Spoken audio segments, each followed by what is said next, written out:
सजनों और सजनियों, आज आपको एक इकोनॉमिकल ट्रैवल पे लेके चलते हैं और कंट्री का नाम है हंगरी बुदापेस्ट। विज़ एयर से आप सस्ती से सस्ती टिकट ले सकते हैं।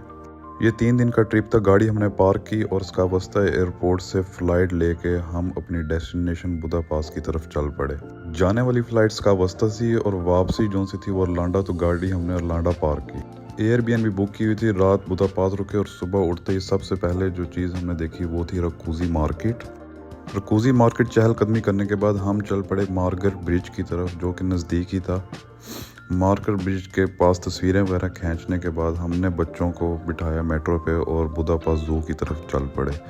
बुदापेस्ट ज़ू एक बहुत ही अच्छी डेस्टिनेशन है अगर आप बच्चों के साथ हंगरी ट्रैवल कर रहे हैं। बुदापेस्ट ज़ू से होते हुए बिल्कुल साथ ही हीरो स्क्वायर है। हीरो स्क्वायर पे पिक्चर्स वगैरह बनाई और बच्चों को हिस्ट्री के बारे में बताया।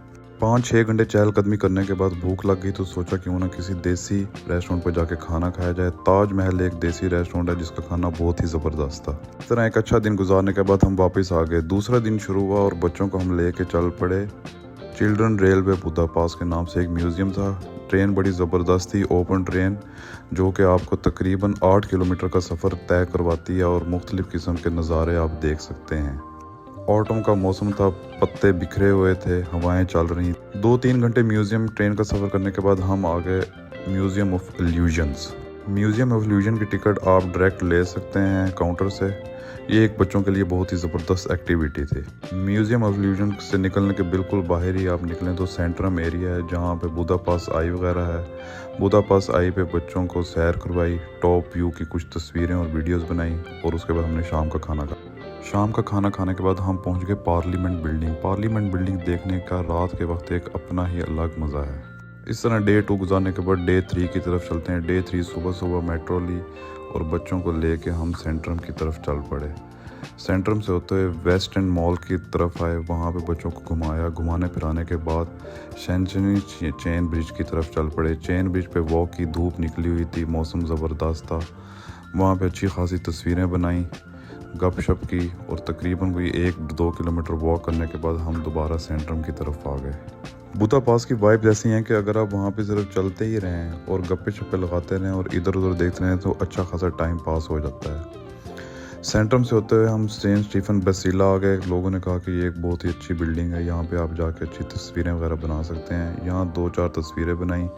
उसके बाद वॉक करते हुए हमने दोपहर का खाना खाया। दोपहर का खाना खाने के बाद मेट्रो ली और बच्चों को घर वापस छोड़ा। बच्चों को घर छोड़ने के बाद मेट्रो ली और मैं चल पड़ा थर्मल बाथ लेने के लिए। बुदापेस्ट आए और थर्मल बाथ लाने, ये हो नहीं सकता।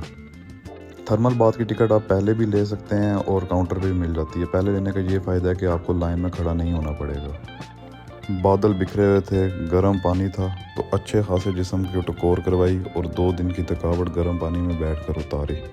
क्योंकि हैलोवीन की छुट्टियां थी, सोचा क्यों ना रात को जाके पार्टी एंजॉय की जाए।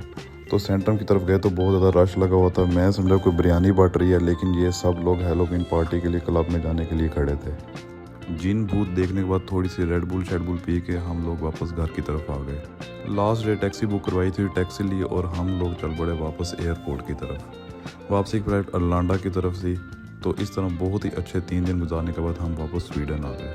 Thank you so much.